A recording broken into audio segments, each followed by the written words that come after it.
అనసూయ గారి విషయానికి వచ్చేసరికి వాళ్ళ పిల్లలకే నచ్చలేదంటే ఆమె వేసుకునే బట్టలు. మమ్మీని చూసేమంటారు, వాడికి ఇష్టం లేదు మమ్మీ అచ్చా నీ అని. When I wear crop top ऐसा क्यों पहना तुम, बड़ा वाला पहनो అంటాడు. అండ్ ఆ జబర్దస్త్ అంతా కూడా ఇవే డబుల్ మీనింగ్ డైలాగ్స్. మందుతోనే కిక్ వస్తుందా, అనసూయతో రాదా?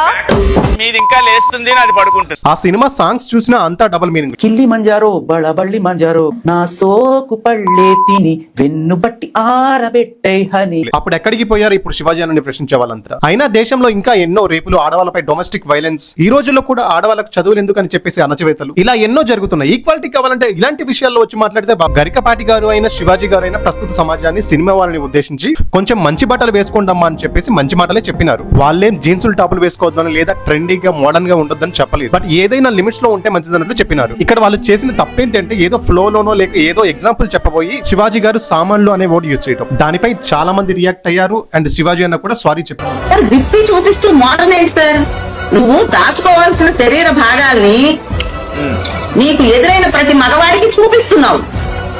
నీ భర్త మాత్రమే చూడవలసిన నీ శరీర అవయవాల్ని ప్రతి ఒక్క మగవాడికి చూపిస్తున్నావు. అయినా ఇలాంటివన్నీ కూడా మన మగాళ్ళు ఎంకరేజ్ చేస్తున్నారు. ఆ సినిమా వాళ్ళు సెలబ్రిటీస్ లో మంచిగా బట్టలు వేసుకుని ఉంటే ఎవరు చూడరు. అదే పొట్టి బట్టలు వేసుకుని అన్ని చూపించుకునేలా ఉంటే ఎగబడి చూసే వాళ్ళు చాలా మంది ఉన్నారు. అందరినీ అనట్లేదు, బట్ చాలా మంది ఇలానే ఉన్నారు. అయినా ఇలాంటివన్నీ ఎక్కువగా వేసుకునేది సినిమా వాళ్ళు, రిచ్ కిడ్స్, సెలబ్రిటీస్. అంతేకాని ఒక ఫ్యామిలీ మెన్, ఒక కామన్ మెన్ ఇలాంటివి ఎప్పటికీ ఎంకరేజ్ చేయరు.